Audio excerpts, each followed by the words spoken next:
Now we all know there's one word we can't say, and that begins with N. Funnily enough, they're allowed to say it to each other, and some people, if they're wiggers, are allowed to say it to the you-know-whats. But there's another word we can't use that's used to describe us. The A word. So where did the A word come from? And why was it replaced with the C word? No, not that C word, although they do think we are all cunts. So where did Caucasian come from? Where do we come from? Let's have a look. Before Caucasian, there was Aryan. In 1786, Sir William Jones, a British philologist in colonial India, proposed that Sanskrit, Greek and Latin share a common linguistic ancestor. He introduces the concept of the Indo-European language family, with Aryan derived from the Sanskrit word Arya, meaning noble. At this point, Aryan refers only to a linguistic and cultural group, and not a race.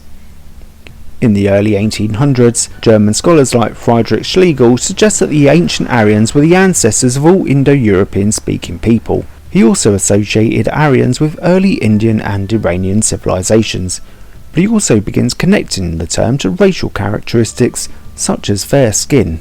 Then, in 1780s, Johann Friedrich Blumenbach, a German anthropologist, introduces Caucasian as part of his 5-race classification system in his work On the Natural Variety of Mankind, 1775.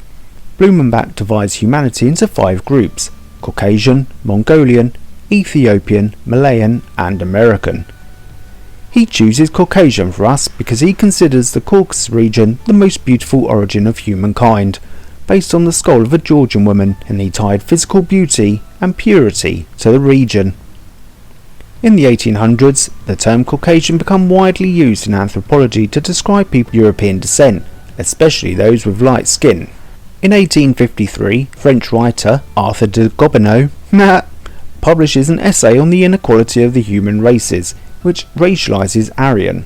Gobineau claims that Aryans are the original superior race, and suggests that intermixing with other races leads to societal decline. His ideas gained traction amongst European theorists.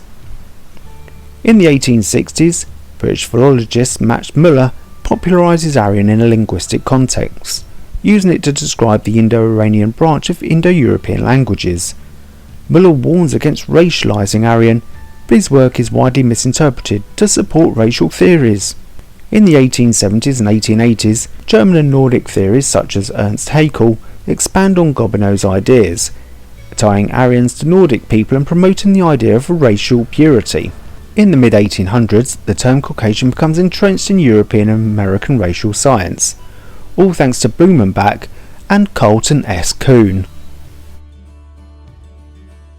It is used to classify people of European descent and sometimes those from the Middle East and South Asia. Anthropologists like Samuel George Morton in the US use craniometry to reinforce the supposed superiority of Caucasians over other races. They didn't do IQ. In the 1870s, Caucasian is adopted into legal language in the US to define white individuals eligible for citizenship under the Naturalization Act of 1790, which limits citizenship to free white people. In 1899, British writer Houston Stewart Chamberlain publishes The Foundations of the 19th Century, tying Aryan racial purity to German nationalism. I wonder how that will turn out. In the early 1900s, the eugenics movement in Europe and the US embraces Aryan as a racial ideal. Scandinavian countries promote the idea of Nordic purity, which they associate with Aryans, leading to eugenics policies like forced sterilizations, which of course we disavow. In the 1900s, US courts and government agencies continue using Caucasian as a legal and bureaucratic term. In 1922, in Ozawa v. United States, the Supreme Court denies a Japanese immigrant naturalization, ruling that they're not Caucasian and therefore not white. You're not coming in. In 1923, however, in the United States v. Bhagat Singh Thind, the court rules that the Indians are technically Caucasian by scientific definitions, but not white in the common understanding, making things a little bit more grey.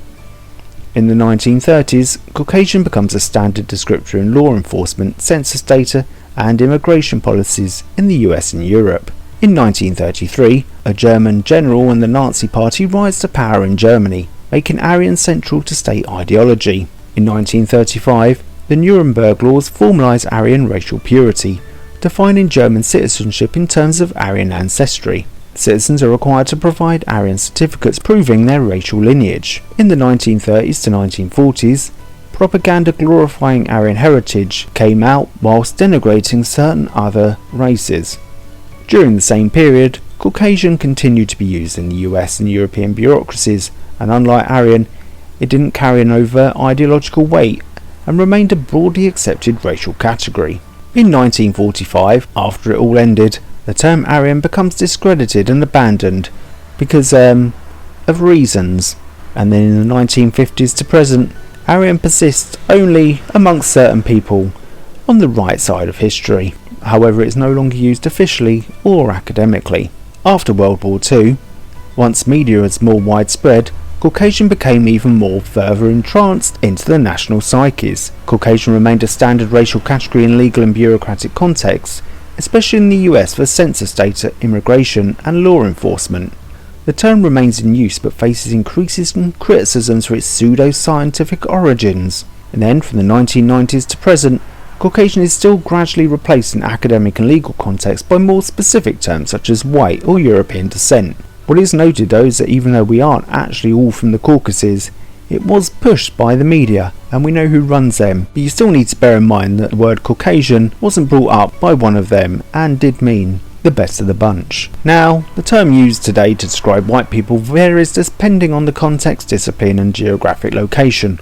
While the terminology has evolved to reflect more nuanced understandings of identity and race, when it suits, the word white remains the most common descriptor, although occasionally they will use of European descent or European ancestry. But these terms quickly go out the window when someone who is clearly not from Europe pretends to be British or European just by virtue of being here and living here, or occasionally popped out here by their parents.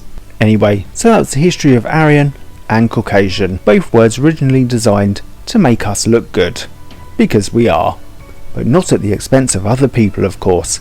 Until next time, ta-ta for now. Now we've finished, I'd like to thank UK Rob M for buying us a cuppa since the last video. It's always appreciated. Don't let him be the only one. The link's in the description below, and thank you in advance if you do. See you in a couple of weeks.